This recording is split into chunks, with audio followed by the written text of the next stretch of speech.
Good evening. This is Orson Welles. Tonight, the English star, Mr. Laurence Olivier, fresh from Hollywood, where he's been making Wuthering Heights, and just over from the Ethel Barrymore Theater, where he's been rehearsing with Katharine Cornell in Guthrie McClintock's new production, No Time for Comedy, joins us at Campbell Playhouse as John Geste in Beau, Geste. With him is your favorite villain, Mr. Noah Beery, who will bedevil Mr. Olivier and me in the bloodthirsty person of his original Sergeant Lejeune, which Noah Beery made famous in the silent picture version of P.C. Wren's celebrated romance about the Foreign Legion.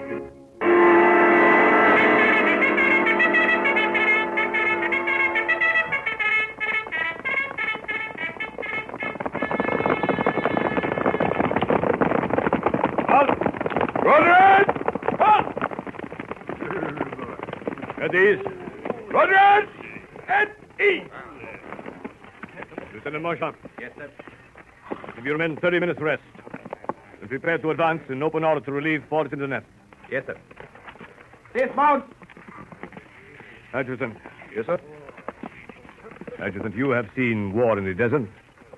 Does anything here strike you as strange? No, sir. If you want to know the truth. Yes? I don't like it, sir. There's something about that fort. Seems strange not to hear a sound out of them. I think they'd be cheering the relief force. They may not have seen us. The sun is behind us. Over there. Yes, sir. Sound the regimental call. Yes, sir.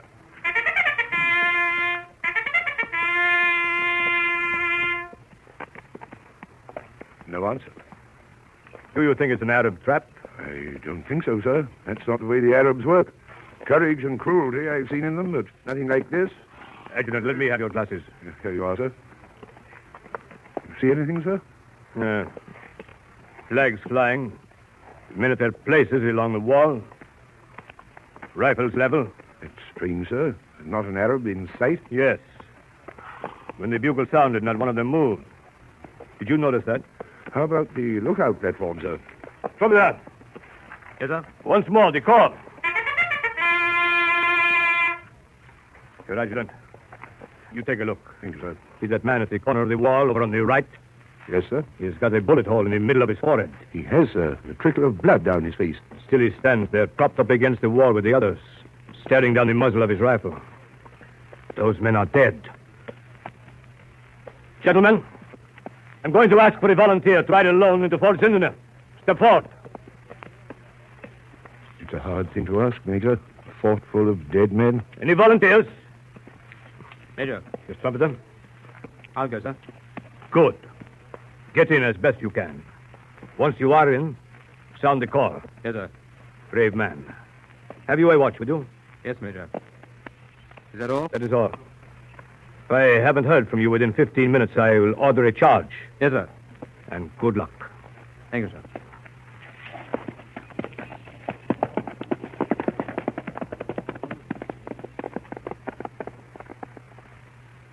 That was the last time they heard him speak. They saw him ride towards the fort, picking his way among the dead Arabs. They saw him stop under the wall of Fort Zindener. They saw him look up at the dead faces of the men on the wall. They saw him climb up on his horse's saddle and hoist himself up. Then he disappeared. A little before the 15 minutes were over, they saw a small dark cloud in the blue sky over the fort. At first, it seemed like dust. As it grew heavier and started to swirl, they saw that it was smoke. Just before the fort burst into flames, they thought they heard the sound of a bugle playing a strange call.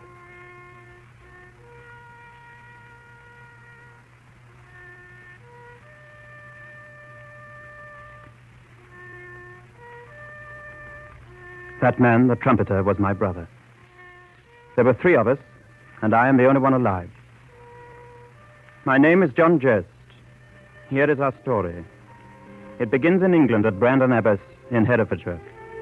Here we were brought up by our aunt, Lady Brandon, her dead sister's 3 boys, Michael, Digby, John, and her own daughter, a little girl called Isabel. Michael was the captain, our hero and leader, Lady Brandon's favorite nephew. As a child, because of his looks, she called him Beau. Beau Geste, and the name stayed with him. Digby was the lieutenant. He was Beau's twin, smaller and a quarter of an hour younger. I was a year younger, their mascot and their obedient slave. There was a game we used to play in the lily pond at Brandon Abbas. It was called Naval Engagements. It was played with 2 toy boats, each crowded with lead soldiers and bearing 3 brass cannon loaded with buckshot. Is your ship ready, Lieutenant? Ready, Captain. Light the fuses. Ready? Go. Hey, only one of my guns are firing. Must be improper fusing. No battle. Fetch him in, John. Aye, aye, Captain. You better tuck your trousers up, John. Mind you don't lose men overboard. I got them. Oh, What happened? I'm shot. Stop making faces and come here. Oh, Be quiet, Isabel. Don't look at it. Let me see, John. is the bullet inside his leg? How does it feel, John? Just like being shot. I'm going to be sick. What are you going to do with your knife, Beau? Going to cauterize the wound, Captain, and prevent it turning septic? No. Naval surgery without anesthetics. Cut out the cannonball. First, I have to sterilize the knife. Now, John, will you be gagged or chew on a bullet? I don't want to be disturbed by your beastly yells. I shan't yell, Captain. Sit on his head, Digby. No. Hold his hoof, then. Isabel, hide your eyes and keep still. Is the bullet out yet? Almost. Hold him still, Digby. Here it comes. Yeah. How do you feel now, John? I feel all right. I'm going to confer a new name on you for bravery. Stand up, Digby, and salute. John Geste, because you didn't cry when wounded in battle and didn't yell during a major operation of naval surgery without anesthetics, I now give you the rank and title for the rest of your life of Stout Fella. Oh, thank you, Captain. I say, Captain, do you think we could manage a Viking's funeral? Right you are, Lieutenant. Stout Fella, you have also earned high honor of a full-dress Viking's funeral. We can use my book. And one of my soldiers. John, you may choose the one you want to be. I'd like to be one of the new blue ones, if it's all right, Captain. Hand me one, Dig. I now solemnly name this valorous soldier the Viking Earl, John Geste. Now, put him on a matchbox filled with explosives, Dig. You sit here, John. Stand up, everyone else. Hats off. Ready, Digby? Lighter. Now, shove her way out. There she goes. I can still see the Viking in the center. That's what I call a funeral. I'd give something to have one like that when my turn comes. What's more, I'll write it down in my will. And none of you dirty little dogs will get anything from me unless you see it properly done. I'll give you one, Beau, whenever you like. So will I you, Dig, if you die first. Shake on it. Shake. Blow your bugle, Digby.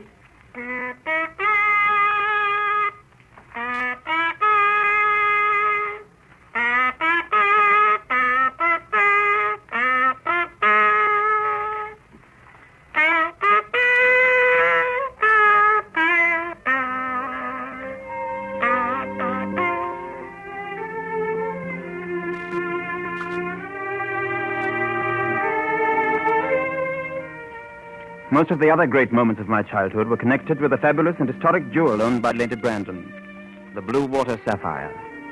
It had been in the family for several generations. Often people came to see the sapphire, princes, diplomats, jewel merchants from every corner of the globe. I remember the last time I saw it. We were home for the Christmas holiday. I was 18 then. Beau and Digby were at Oxford, and I was in my last year at school. On Christmas Eve, we persuaded Lady Brandon to get out the blue water for us to look at. Just the family, Beau, Digby, myself, and Isabel. Well, there it is, children. Dolly. Beauty, isn't she? Remember the Indian Maharaja who fainted dead away when he saw it? And it took 20 minutes to revive him. No wonder. It still makes me dizzy. I thought we'd never get rid of him. He kept coming back to see it again, 3 or 4 times, wasn't it, Aunt? Never mind the Maharaja. Look at the blue water. Seems to get bigger and bigger. Yeah. Makes you want to dive into it head first. Just disappear inside it. I say, what's What's happened to the lights? Now, don't wander about anybody. Knock things over. The lights will go on again in a minute. They always do. It's something to do with the new power station. But Aunt, this is the 3rd time it's happened this week. Why doesn't somebody get a candle? It's pitch black. Oh, there. I hope they stay on. Auntie, look. Look. It's gone. Whoever did this, please put it back. It's not funny. You suppose it fell on the floor? It was under the glass cover. Whoever took the blue water, please put it back at once. John, Why do you accuse me? you were nearest the table. Oh, John, nobody accused you. Put the beastly thing back. Me? I didn't take it. Oh, why don't you put it back, whoever did take it? Let's not keep on pretending. We shall all go to bed now. This room will be locked. But the key to it will be left in the little brass box in the hall. Only you 4 will know where it is. The thief will have a chance during the night to replace the sapphire without revealing his identity. If the blue water is not here in the morning, the police will be called in. No one will be spared, no matter who it is. The next morning, we found the jewel had not been returned. Only Digby and Isabel and myself were at breakfast. Beau didn't appear. Lady Brandon sent down word that no one was to leave the house. She hadn't sent for the police yet, but we expected she would any minute. It was a strange morning, wandering about the house, each of us keeping to himself, waiting for something to happen. Around noon, I went into the library. Johnny, Yes, Isabel? will you tell me something? Certainly. What? It's a silly question. Terribly silly. I know it's silly. Well? Johnny, did you take the blue water? Why, no, I didn't. Oh, I'm glad. Oh, I shouldn't have lost it, Johnny, but I wanted to hear you say it yourself. Isabel, you're crying. Oh, forgive me for asking. Isabel, what's the matter with you? Isabel, do stop crying. I can't help it. I can't help it. Johnny, I love you. Darling. Darling. I wish I knew what to say, darling. Isabel, someday we'll get married, won't we? Yes. When I've scraped together a little money and proved somehow that I'm worthy... please kiss me, Isabel. Excuse me, could I talk to John alone? I've something rather important to say to him. Yes, of course. Bye, John. Goodbye, darling. What are you being so melodramatic about? Beau's gone. I don't know. He left this note. By the time you get this, I shall be well on the way to where I'm going. Please tell Aunt there's no further need to badger any of you about the blue water. If Scotland Yard is put on the trail, tell them you knew I contracted large debts at Oxford. I must have been led astray by evil companions. You and John, of course. Keep an eye on John. I bet you both. Ever yours, Beau. It can't be true. Of course it isn't true. I can't believe it. Not a Beau. Things like an open book. He's taking the blame. But who's he shielding? Perhaps he doesn't know. Look, if Beau didn't do it, then maybe I did it. You didn't, did you? Neither did you, or Isabel. Oh, of course not. It's ridiculous. Exactly. John, we can't let him do it. It'll break Lady Brandon's heart. You know how she adores him. What do we do? Well, nothing for the moment. We'll say nothing. I'll speak to you later. I've got an idea. That evening, I found a note on my pillow in Digby's writing. Dear John, I can no longer let the innocent suffer for my guilty sin. By the time you get this, I shall be well on my way to where I am going.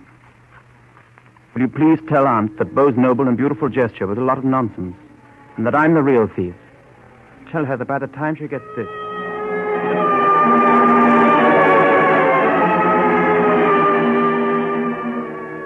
I paced my room for 3 hours. Then I started to pack. As the dawn came up, I tiptoed out through the kitchen door. Through the dim morning, I walked to the station and boarded the first train.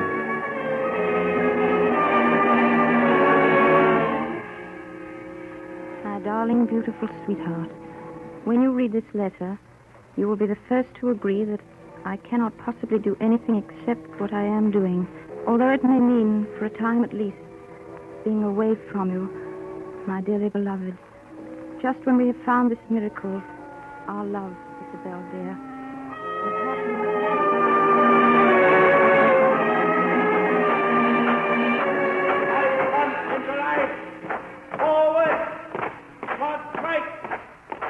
May I speak with the officer in charge, please?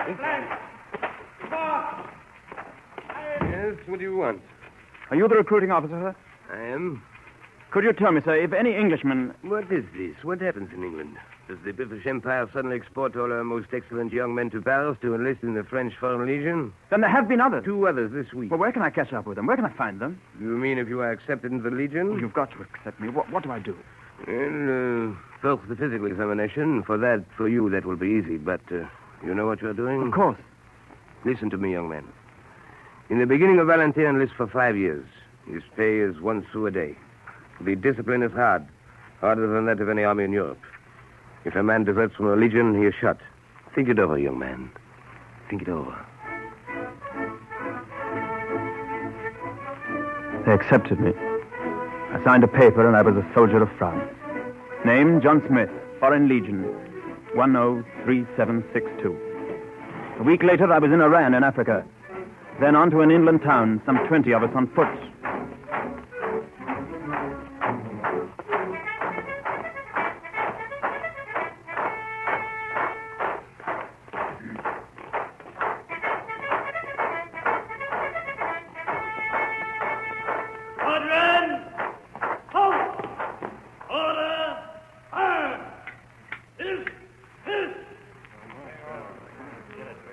We were herded into a long shed-like building. Our heads were shaved, uniforms and kit issued to us. I picked up my things and went to the barrack room to which I'd been assigned. 2 men were sitting side by side on a bench, their hands in their pockets, pipes in their mouths.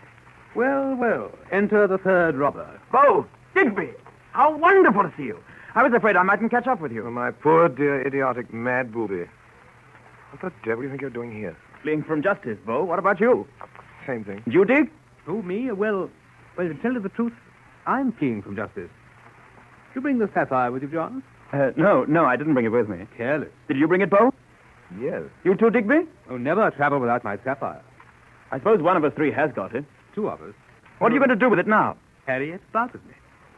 That's the old kangaroo custom. They carry about the young and their money, things are sort of vague, in front, accessible. I keep it on me night and day. Got to kill the man before you can rob it. There we go. He's got to line up for inspection. Inspection? I just arrived. Well, that's not too soon for the John. Who? Color Sergeant Lejeune. Charming man. From now on, your commanding officer. Friend! Right, Grace. Steady. Front. Oh, a new company of jailbirds, eh? Why couldn't you go to the prison instead of coming here to waste my time? Well, I'll make you wish you hadn't come near the Legion. I'll make you wish you were never born. Let's see what we have here. You. What's your name? Schwartz. Say, sir, when you speak to me. How about you? Who are you? My name's Hank. Hank Locker. Come from Silence. Chillicothe. Any more silence, insolence from you, I'll tie your wrist to your ankles and the small of your back. Okay, sir. And what's your name? Smith, sir. Oh, another English boy, eh? Let's see your hands. I thought so. Soft as pancakes. Never done a stroke of work in your lives, eh? Well, I'll harden those for you. I'll manicure you before I die. Sir, Silence! Open your mouth again, and I'll close it with my boot. Now then, you all may look like scum, but before I'm through with you, you'll be soldiers. Yeah. I'll make soldiers out of you if I have to kill you. Now, beginning tomorrow, we'll drill and march. You hear me? Drill and march.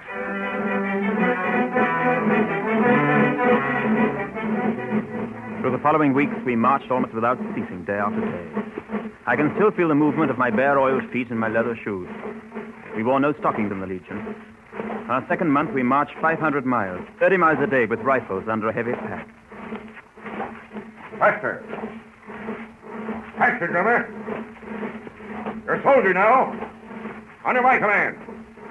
And under my command, you'll march. Hey, you. Schwartz. Yes, Sergeant. Keep that cap on your greasy head. Up the sweat, sir. Well, what would you rather do? Sweat or croak? Hey, you. You're brave. Hey, where do you think you're going? Fall out of line once more, and you'll carry an extra 20 pounds of sand in your pack. Now, go on. Get back into place. Run. Corporal. Yes, Sergeant. When we make camp tonight, see that our friend Dupree gets his rest. But first, give him 25 lashes, and then let him do sentry duty till midnight. And after that, Private Dupree, you can have your rest. Dupree. I can't. He's fainted. How many? Halt! Well, face! Now then, pigs. Lying before you here, you see a gentleman who wanted his rest now. And I'll show you how we wake him up in the Legion. Dupree, get up. Get up. Perhaps a boot in the ribs will help. Sergeant, Yes, Englishman. Now, what is it? my brother and I will carry him if he In comes. the Legion, every man for himself.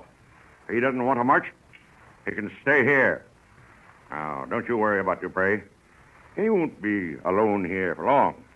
The vultures will keep him company. All right. Detail. Well, face. Forward. Double time. Fight!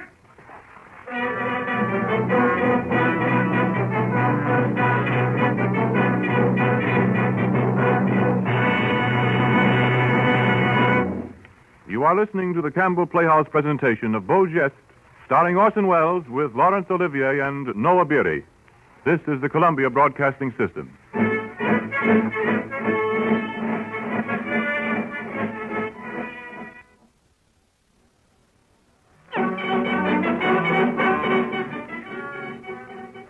In the Legion, there were many conflicting reports as to what particular job we were being trained for. Some said a border demonstration, peaceful penetration with the bayonet. Others talked of a far-flung uprising of all the Arab nations from the Atlantic Ocean to the Persian Gulf. Meantime, we drilled and drilled, marched and marched. Then one day came bad news. We were to be separated. Digby remained as trumpeter with the regiment in Jagadir. Beau and I, with the 2nd Company, were detailed to the worst section in the North African service, Fort Zindeneuf, 400 miles away. It was May when we set out, with Lejeune, now adjutant in command. It took us 3 weeks to reach it. In the file beside me as we marched was the American, Hank. Hey, son. Yes? I want to tip you boys off to something. Oh? You being one of them Britishers, well, I figure, well, you mean okay anyways. Oh, thank you. Just want to tell you, there's a lot of conspiracies around this company. Now that we're getting away from civilization, things may start popping. You don't say. Yeah. Mostly they all have to do with you boys. How do you mean? Well, it's none of my business, of course. Boys got it figured out. You 3 brothers are a gang of international thieves. What? Yeah, hold your horses, son. Just telling you what they're saying. Seems they heard you fellas talking about some diamonds you got hidden away. They heard how one of you carries it like a kangaroo in a pouch on his stomach. They mean to get it, even if they have to knife you for it. And in case you don't know, one of the guys that has his eye on that diamond of yours is our new adjutant, Monsieur Lejeune.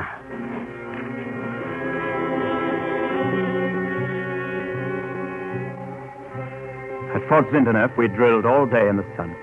Lejeune saw to that. As for the nights, all we could do was to pretend that they were cooler than the days. The 2nd month, desert fever took us. Cockroach fever, men call it, because it crawls through the brain. Comes over a man suddenly, and he goes stark raving mad with the heat. Already 3 of the men had had to be put in solitary confinement. In the bed next to my brother slept a German named Schwartz. One night, about 2 hours after lights out, my brother woke suddenly. There was a hand on his shoulder. Hey there. Hello, Schwartz. What do you want? Why aren't you asleep? I want to talk with you. Are you enjoying life here at Zindeneuf? Oh, quite. You would like a change? I like change. Would you like perhaps to see again the civilized world? You and your brother and that precious diamond of yours. I know what you're talking about. Tell me, have you ever seen a pig die? No. You will. You feeling ill? You're not funny. Soon you will see a big pig die. A sacred pig. An adjutant pig.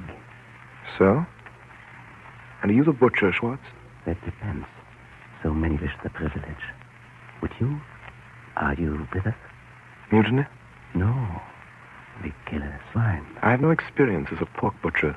Then, must we conclude that you wish to join the animals that are to be slaughtered? It is pig or butcher. You must decide soon. You think about it. Tomorrow we must know. Understand? Yes. Remember, you must decide. Pig or butcher. It was noon of the next day before my brother could talk to me. He waited for me outside the canteen. Can they hear us here? No, go ahead, Beau. Be quick. Let's figure this out, John. A mutiny here at Zindeneuf. What would that mean? Suppose they succeeded. They'd have to escape across several hundred miles of desert. Right. Problems, starvation, thirst, the heat of the desert, and maybe getting killed by Tuareg robbers. Just mutilated. Right, and left to the over-anxious vultures. Here's something else. I keep thinking of what your American friend said about the blue water. What's the main reason Schwartz and his gang want us along? I'll tell you. So that after we've helped them with a mutiny, they can do away with us in the desert and get this diamond they think we've got. I hadn't thought of that. Once more, there are those anxious vultures. Once more. Now, something else. Suppose Lejeune, another diamond lover, is smarter than the mutineers think. Suppose he has his spies. Suppose he knows of this plot. Then what? Then the mutineers play right into his hands. Exactly. That's what he's waiting for. He has every one of us shot down, helps himself to the blue water, and gets a medal in the bargain. And leaves us once more to the... We keep on ending up with those unpleasant birds. Yes. Well, what'll we do? Nothing. Wait. Just wait.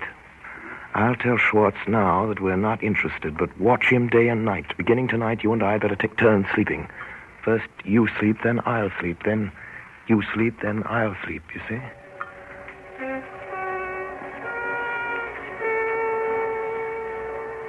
For 2 days and 2 nights, nothing happened. It was hotter than ever. Every morning as I looked into the men's eyes, I saw the desert fever rising, burning more brightly. The third night, I couldn't sleep. I lay in bed thinking of our years at Brandon Abbott, thinking of Isabel. I wondered if I'd ever get back to her and England. Fever-ridden men sleep fitfully. I lay awake listening to them. Just before the dawn, I became aware of a man standing at the end of the room. He had me covered with his revolver. Get up. Quick.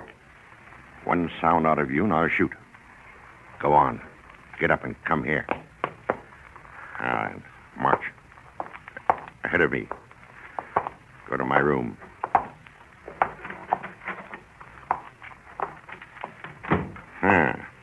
Now, let's see it. Come on, let's see it. See what?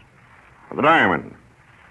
Did you hear me? That is no diamond, Lejeune. No? I know better than that. I'll tie you up in the desert. You and your brother with your hands in the small of your back. Your mouths full of salt and sand. Then we'll see if you've got a diamond. But that'll keep. Right now, there's work to be done. You want to live? On the whole, I think so. On the whole, you do you? All right, then. Now, listen to me. I know all about this mutiny, as I know everything else done and said and thought in this port. And I know who's in it. Schwartz, Bolader, Boldani, Vogue. And I'm going to attend to it. Now. Tonight. You hear? Well, answer me. I hear you. Well, say so then. Now, you'll go back with me to that barrack room. First, wake up your brother. Get your rifles, yours and his. I'll stand at the door and cover you. You go from bed to bed and take every rifle. If any man speaks, don't answer him. If any man moves, shoot him, as a mutineering dog should be shot. You understand?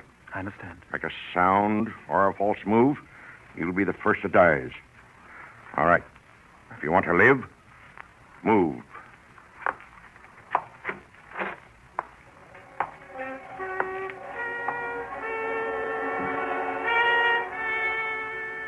In the first glimmer of dawn, I did as he told me.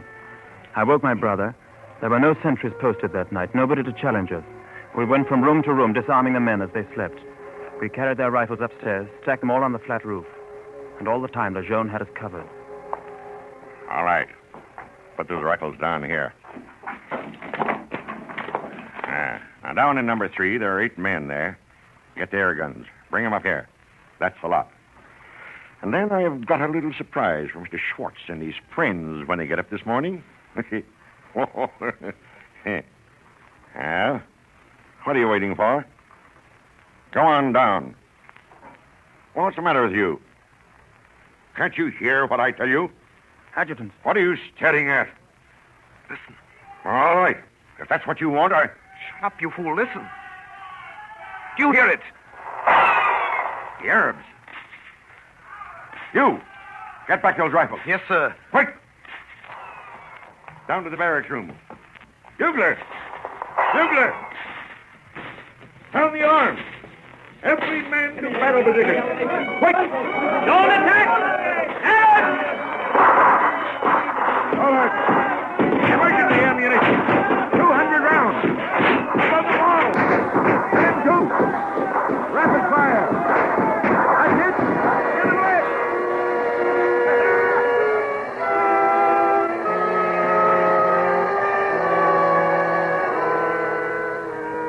Towards noon, the Arabs retired. They fell back as suddenly as they'd come. The attack was over. But all afternoon, the Arabs kept up a desultory fire. Every now and then, a man was hit. Undercover. Haven't you got any sense? Corporal, take that man downstairs. Give him first aid. Be back in 5 minutes, you hear? Yes, sir. Schwartz! Schwartz! Yes, sir. Come up here. Up on the wall. Yes, sir. Look out there, toward the oasis. Tell me, what do you see? They're climbing the trees, sir. They're shooting down at us from the trees. Exactly, Mr. Schwartz. They are shooting at us from the trees. Now, we'll have to get those Arabs down from those trees. won't we, Mr. Schwartz? Yes, Adjutant. All right, Mr. Schwartz. Now, you climb up to that high lookout platform. But, Adjutant, And from there, you'll get a good shot at those Arabs. Please, you Until they can't get you. Up! But, Adjutant... Get up there, I tell you. Go on, or I'll shoot you myself. That's it. Go on up. And while you're up there, maybe you can think up some more plots. Go on. Get up there.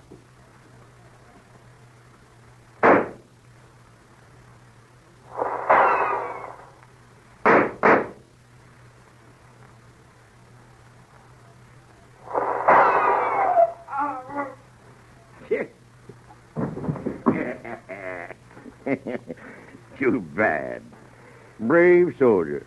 Just died for the Republic, eh? And one mutineer less. Now then, mutineer number 2. Balladeer. Yes, sir. You're next. Yes, sir. Get up on that platform, Mr. Balladeer. Go on. Climb.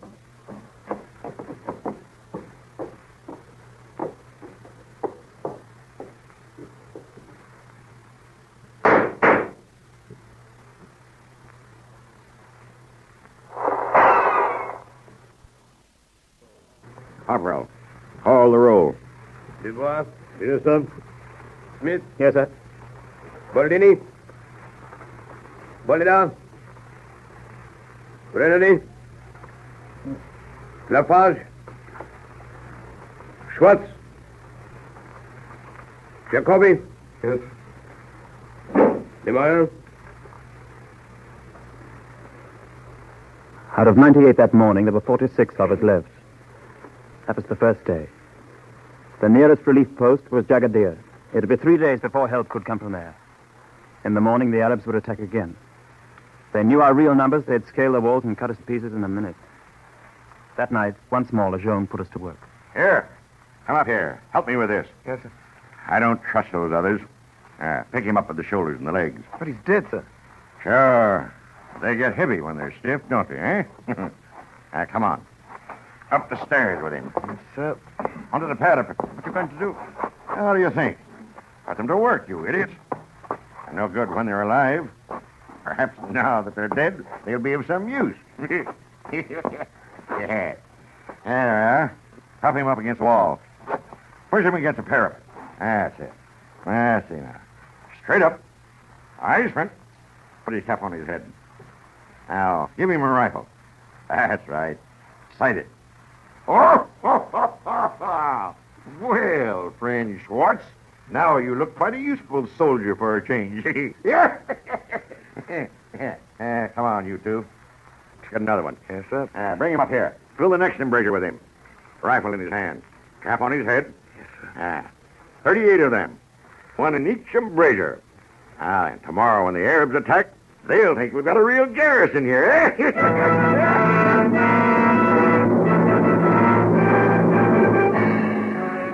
It worked. The next morning, the Arabs attacked again, but they kept their distance. All day, their fire poured into the fort, and inside, a handful of desperate men ran from parapet to parapet, shooting over the dead men's shoulders. Whenever a man fell, Lejeune would pick him up and put him back in his place on the parapet. He seemed to take a ghoulish delight in arranging them and sighting their rifles and putting their caps on straight. Once or twice, he lit cigarettes for the dead men. Cigarettes gradually burnt till they were spent in the dead men's mouths. But it worked. At the end of the day, they withdrew beyond the sandhills. And now, my merry friends, before we go to sleep, we're going to have a little celebration. Yeah, just the few of us. We'll celebrate what a good time we're having. We'll let the Arabs hear us. We'll let them see how little we need to worry, how gay we are. We're going to laugh. Laugh, I tell you. Now, do you hear me? Laugh.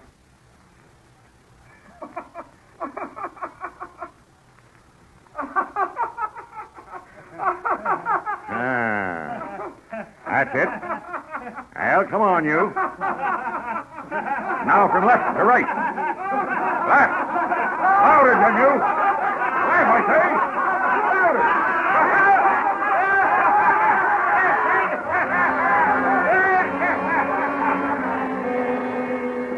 In the middle of the silent quadrangle of dead men standing guard, we celebrated for hours, until we lay back exhausted on the stone roof of the fort.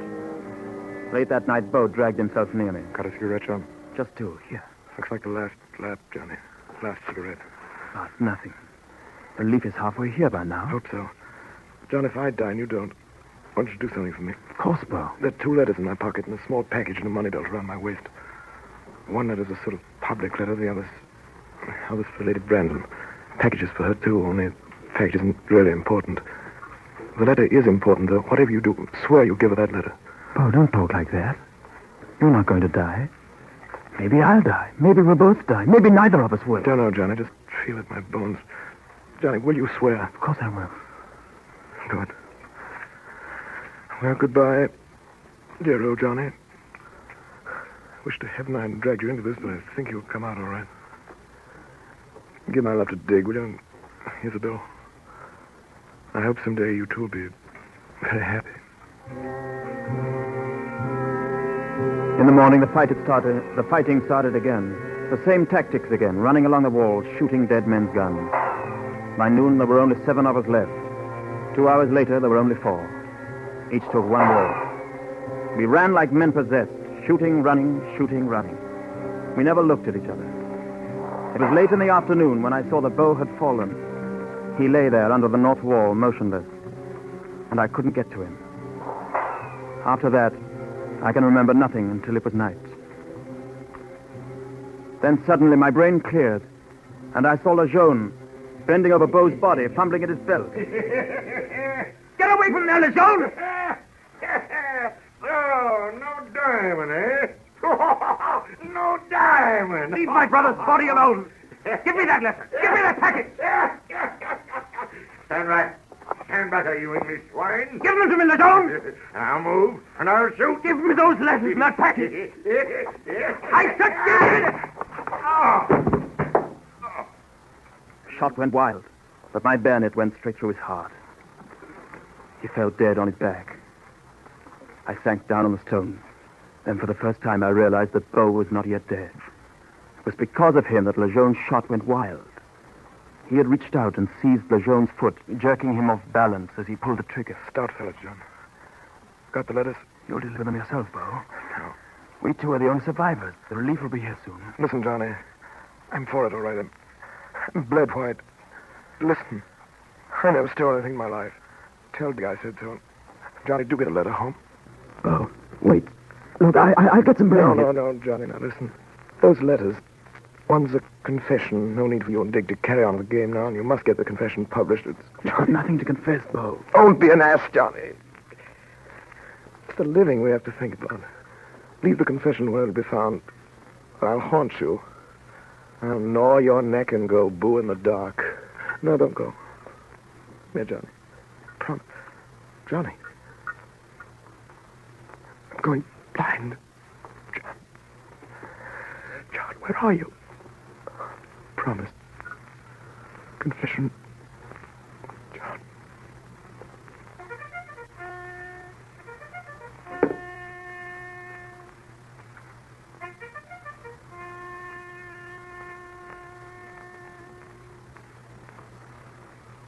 John. John, wake up. Listen. You've got to listen. Wake up. Try hard. Where am I? Where's Beau? This is Digby. Digby, do you hear? You're in the fort at Lindenhof. Beau's dead. And you've killed Lejeune. Good thing, too. But the Legion won't look at it that way. We've got to escape quickly. Digby, how did you get here? Relief squadron from Jagadir. We heard there'd been an attack. We came up to the walls and saw the dead men looking out. They wanted the man to go into the fort alone. I volunteered. They're outside there now. If I don't get the call within 15 minutes, they'll charge. We've only got 5 minutes left. Where's Beau? Where's Beau? On his bed downstairs. Come, John. There's something we've got to do. You know what he'd have wanted. A Viking's funeral. Yes, that's right. We promised that day. At Brandon Abbott. Now, quick, help me. I've piled wood around him and sprinkled oil on the wood and all over the barracks. It's all ready. There's just one more detail. Get up, John, quick. What are you doing? Remember, a Viking's funeral needs a dog. Don't you remember? A dog at the feet of the captain. Well, there's a dog. Lejeune. Dig. Have you gone mad, too? Harry, we haven't time to lose. Help me. He wanted a full Viking's funeral. He'll get it. We dragged the body of Lejeune downstairs to the barrack room and laid it at Beau's feet. Digby knelt down and struck a match. As he threw the match toward the bed, we raced back up the stairs. A moment later, the flames leaped high into the air.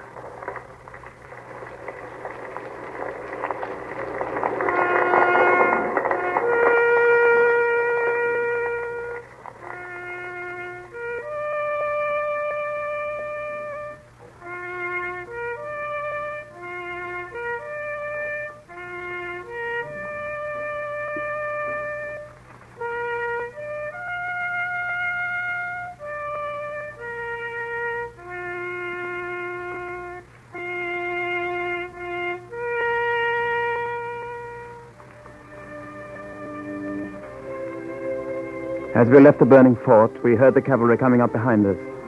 In the confusion of the fire, we escaped, heading west toward the coast. 5 weeks later, I saw the sea.